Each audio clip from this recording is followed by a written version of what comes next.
Oi, hoje a gente vai começar com a segunda parte do vídeo sobre como você perceber sintomas visuais da falta de nutrientes na planta. E eu queria começar agradecendo ao pessoal que está assistindo, agradecendo ao pessoal que está se inscrevendo, dando like. Muito obrigado a todos. E eu quero deixar algumas ressalvas aqui. Os micronutrientes, eles são uma questão à parte. Por quê? O excesso de micronutrientes pode ser tóxico. O excesso de micronutrientes pode ser muito parecido com a falta deles nos sintomas. Então é uma coisa que tem que ser feita com certa moderação. A maioria dos micronutrientes já estão disponíveis no solo. Se você tem um substrato de qualidade, se você tem um substrato bem drenado, um substrato ele normalmente já vai ter a maioria dos micronutrientes. E você só precisa repor raríssimas vezes, ou poucas vezes no decorrer de um ano. Segundo, plantas como as rosas do deserto, que são plantas que estão no substrato, as plantas que têm raízes subterrâneas, elas são diferentes de plantas aéreas, orquídeas, bromélias. Então, por exemplo, quando você compra um adubo para orquídeas ou para samambaias ou esse tipo de planta, lá já tem a maioria dos micronutrientes. Você pode usar esse tipo de adubação para repor os micronutrientes na sua planta, a rosa do deserto. Só que você não vai utilizar com a mesma frequência que tem no rótulo para ser usado em orquídeas ou samambaias. Por quê? Orquídeas e samambaias não têm um substrato para elas reporem, elas irem atrás daquele micronutriente. Elas não têm um substrato para reter o micronutriente dentro do sistema. Já no nosso caso, nossas plantas têm essa possibilidade porque elas estão no solo, estão no substrato. Então, quando você coloca o micronutriente, quando você coloca o fertilizante, ela absorve uma parte e uma parte fica no próprio substrato. Então, não é necessário você ficar utilizando toda semana, a cada 15 dias. Vamos com calma. A possibilidade de você matar a sua planta por excesso de micronutrientes é muito grande. Então vamos ser moderados com relação a isso. Segundo, eu vou falar com calma, porque todos os sintomas são muito parecidos. Então é um detalhe ou outro que muda. O que eu recomendo é, você sim, uma vez a cada 45, 60 dias, vai depender do quanto sua planta, quanto chove, o quanto você rega a sua planta, você repor micronutrientes, tá bom? Pode até ser mais do que 60 dias, vai depender muito. Se você faz, como eu já falei várias vezes, uma planta que foi recém-transplantada com subsolo de qualidade, ela não precisa de reposição de nutrientes, tá bom? Digamos que você faça um replantio por ano. Um replantio por ano você vai colocar os micronutrientes 3, 4 vezes em um ano. Tá bom? Então vamos lá.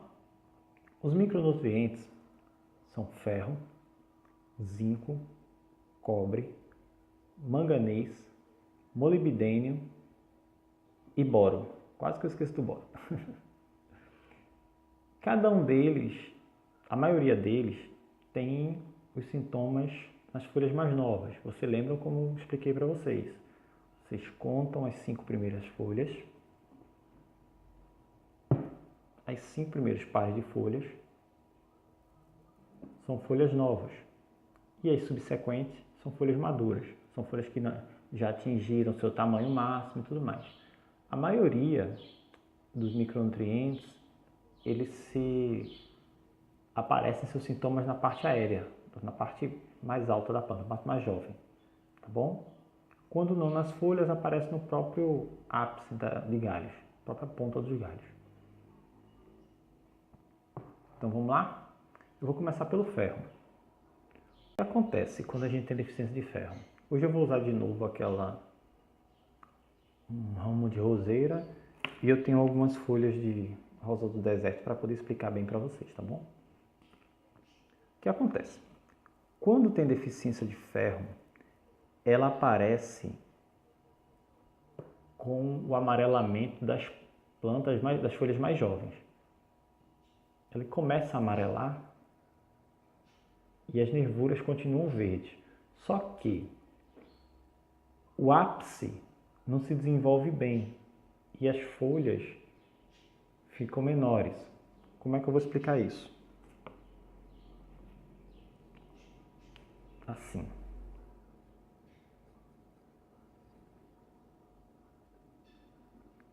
A folha jovem, ela amadurece, ela cresce, mas fica bem menor do que ela deveria ficar. E outra coisa, ela começa, o ápice, a ponta de onde começam a sair as folhas, ele fica com uma aparência mais grossa, ele parece estar como se estivesse criando uma casquinha, uma forma, a planta tivesse dificuldade de emitir novas folhas. É isso, entendeu? A planta fica com as nervuras, a planta fica amarela, com as nervuras ainda com a cor dela normal, as folhas ficam menores e a planta tem uma dificuldade de crescimento, de se desenvolver. Essa é a deficiência de ferro. A deficiência de cobre, o que acontece? Isso também nas folhas mais jovens.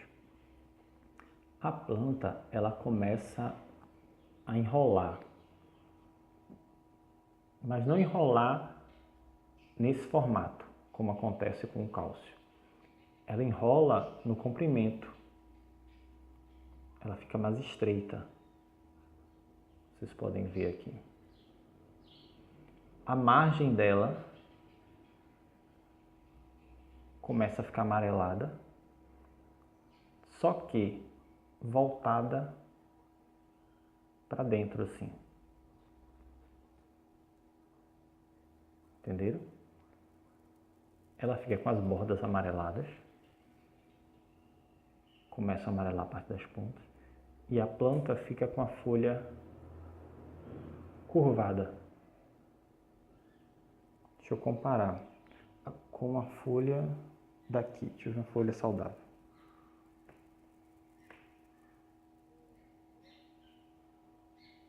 Vou pegar uma folha jovem saudável. Essa é uma folha jovem saudável. E essa. Vocês veem bem a diferença.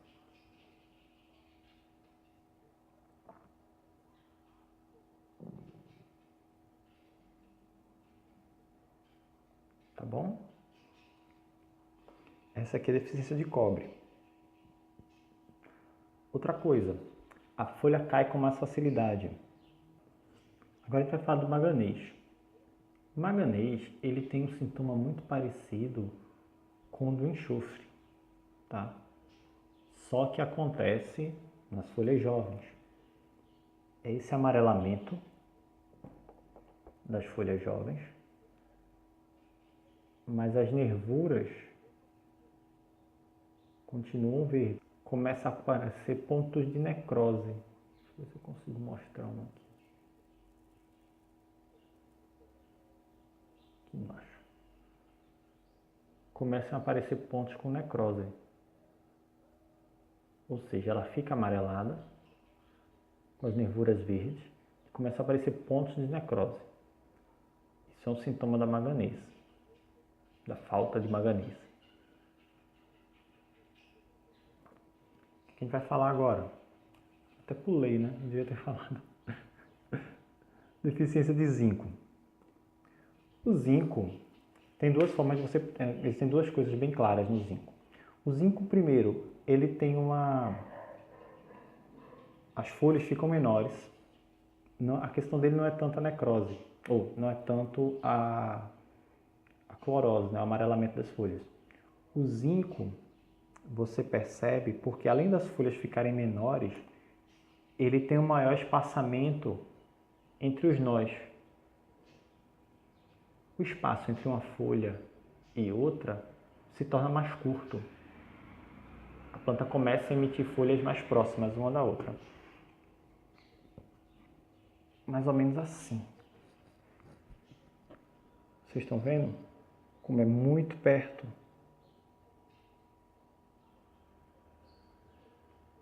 Quase não tem espaço interfoliar.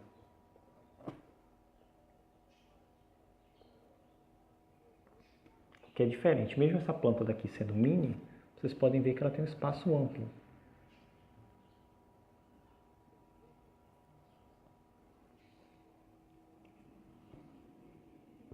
Ou essa planta aqui também, que é bem diferente. Vocês podem ver, mesmo na planta pequena, o espaço entre nó ele é bem proporcional. A deficiência de zinco causa isso. A planta começa, os galhos que vão nascendo jovens, o entrenó entre eles é bem menor.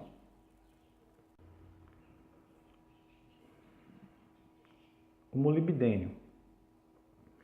O molibdênio, o que acontece? Como eu disse, a maioria tem os sintomas muito parecidos. São nos detalhes que você percebe entre um e outro. E eu lembrando para vocês, você só vai saber disso com certeza fazendo testes, né? Teste de laboratório. Então o que eu estou dando aqui são algumas dicas para que você tenha alguma noção. A maioria desses micronutrientes você vai repor ao mesmo tempo, tá bom? Porque os produtos que vendem com micronutrientes em geral, eles vendem todos os micronutrientes juntos. Voltando, o molibdênio, ele também causa a clorose internerval, né? Essa clorose que deixa as folhas verdes nas pontas, só que ele causa enrolamento da folha. A folha fica contorcida, enrolada. Essa daqui dá para ver bem. Ela fica pequena e curvada. É como se fosse o sintoma do enxofre e o sintoma do cálcio juntos. E também o molibdênio, além de causar esse amarelamento, essa contorção, ele causa pequenas necroses nas folhas. Deixa eu tirar uma folha aqui para vocês verem aqui para vocês. Vocês estão vendo que minhas roseiras estão mal, né? Ele cria uma pequena necrose. Começa a aparecer os pontos como se estivesse ressecando a planta. Esse é o do molibdênio. Então, como é que é o sintoma do boro? A falta de boro, ele cria folhas frágeis. As folhas jovens, elas começam a cair com muita facilidade. Você não precisa nem fazer esforço de puxar e ela sai. Os brotos, os botões que estão surgindo, eles secam e caem, tá? Mas bem jovens, não é como, por exemplo, nessa planta aqui, ela está bem novinha, assim, daqui a pouco ela simplesmente seca o botão e ele cai, sem você nem saber que cor é, ou se ela vai ou não abrir, você não chega nem a ter esperança. Isso também é um sintoma de falta de boro, tá bom? Outro sintoma que pode você não perceber, acontece também nas raízes. A falta de boro, a planta não consegue emitir novas raízes e pode ocorrer podridão por causa disso. Como as raízes elas não se desenvolvem, elas não continuam o desenvolvimento dela, elas secam, né, e morrem. Se tiver muita umidade, ela pode vir a apodrecer e você ter problema com a sua planta. Então é bom você dar uma olhada sempre nisso daí. É uma possibilidade, uma das muitas possibilidades de podridão na planta. Por último, a gente vai falar do cloro. O cloro é uma das coisas que você dificilmente vai ter problema, porque nossa água aqui no Brasil, em geral, ela é clorada. Então é algo que você dificilmente vai ter um problema. O cloro é mais fácil você ter excesso, na verdade. Então eu vou explicar sobre o excesso, não pela falta, porque não tem porquê a gente discutir a falta de uma coisa que a gente tem inevitavelmente na água.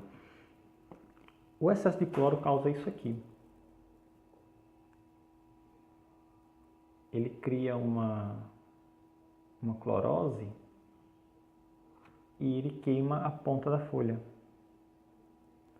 Isso é o excesso de cloro, né? O cloro sendo tóxico.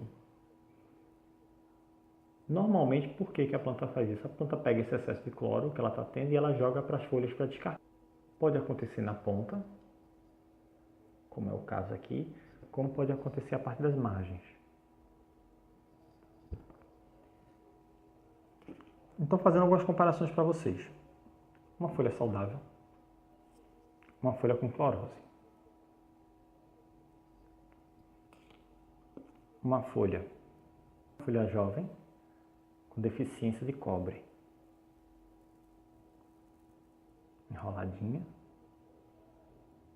E as pontas também enroladas para dentro.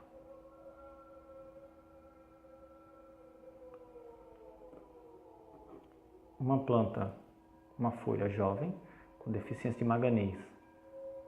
Vocês podem ver que ela está começando a ficar com a clorose e a necrose central. E podem ter outros pontos de necrose depois.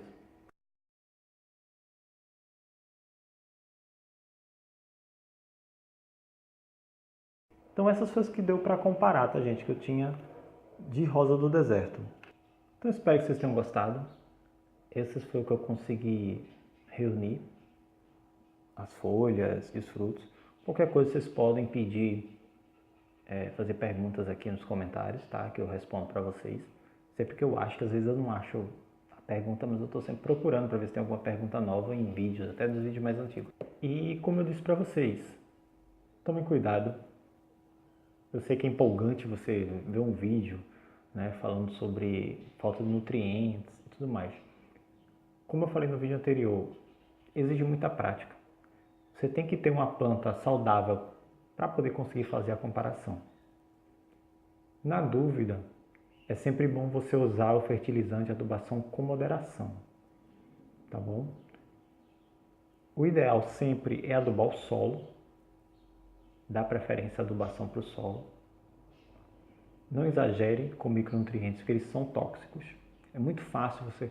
A planta morre mais rápido pela toxicidade de um micronutriente do que pela falta. Pela falta ela vai morrer também, tá? Só que ela vai perdendo esses micronutrientes aos poucos. Enquanto que o excesso mata a planta muito mais rápido.